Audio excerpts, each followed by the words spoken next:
अब बात करते हैं अडानी समूह को लेकर। एक शॉर्ट सेलिंग कंपनी हिंडनबर्ग की रिपोर्ट को लेकर संसद में लगातार तीसरे दिन विपक्ष का हंगामा आज जारी रहा। सरकार राष्ट्रपति के अभिभाषण पर चर्चा कराना चाहती थी, लेकिन विपक्ष सरकार की बात सुनने को तैयार नहीं दिखा। संसद के गांधी प्रतिमा से लेकर सदन तक हंगामा। लोकसभा राज्यसभा में लगातार तीसरे दिन विपक्ष का हंगामा जारी रहा।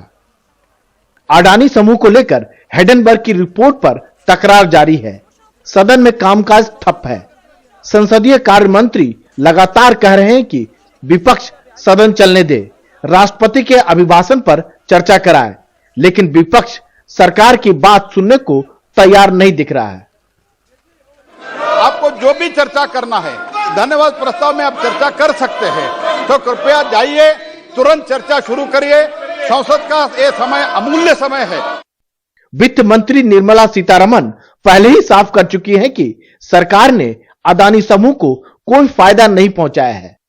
Regulators are independent of the government. Regulator सरकार से बिल्कुल अलग और स्वतंत्र है। उन्हें जो ठीक लगता है वो करने दिया जाता है और बाजार के ठीक से नियमन के लिए सेबी प्रमुख संस्था है।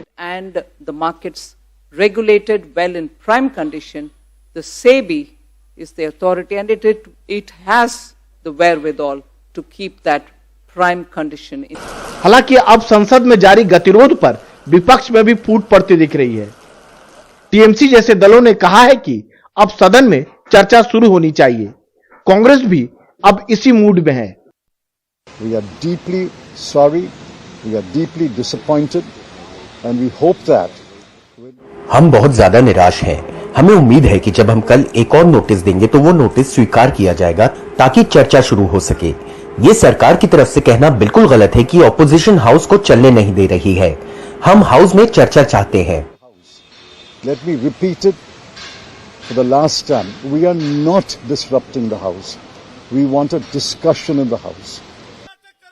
लेकिन आम आदमी पार्टी और बीआरएस जैसे दल अब भी अपने पुराने रुख पर अड़े हुए हैं। अब देखना यह है कि सदन का बजट सत्र कैसे सुचारू रूप से चल पाता है। इस विवाद की वजह से राष्ट्रपति के अभिभाषण पर भी चर्चा नहीं हो पा रही है, जो संसदीय परंपरा के लिहाज से अच्छी बात नहीं है।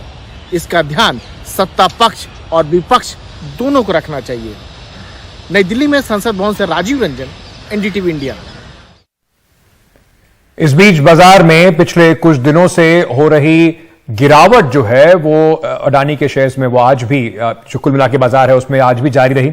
बाजार में आज 0.5% गिरा। सेंसेक्स 334 अंक गिरकर 60,506 पर बंद हुआ। वहीं निफ्टी 79 अंक गिरकर 17,764 पर बंद हुआ। कुल मिलाकर जो मेटल शेयर हैं वो सबसे ज्यादा इसमें गिरे। इस बीच अडानी प्रमोटर्स ने अपने गिरवी रखे शेयर के पूर्व भुगतान कर दिए हैं। इसके लिए 1.1 अरब यूएस डॉलर चुकाए गए हैं। अडानी ग्रुप ने एक बयान जारी करके कहा कि हाल में बाजार की उठापटक को देखते हुए और अडानी लिस्टेड कंपनियों के शेयर के जो शेयर हैं उन्हें गिरवी रखकर उठाए गए कर्ज को घटाने की प्रतिबद्धता के तहत पूर्व भुगतान किया गया है। गिरवी शेयर्स को छुड़ाने के लिए पूर्व भुगतान का अर्थ है कि शेयर के एवज में जो उधार लिए गए फंड को वापस चुकाया गया है। विशेषज्ञों का कहना है कि गिरवी शेयर्स को छुड़ाने की जो कार्रवाई है वो बाजार के लिए पॉजिटिव संकेत होगी। इस बीच अडानी जो ट्रांसमिशन की तीसरी जो तिमाही है उसका मुनाफा 73% बढ़ा है। आज अडानी ग्रुप के शेयरों में का प्रदर्शन भी बेहतर रहा और अडानी जो पोर्ट्स है वो 8% की उछाल पर बंद हुआ।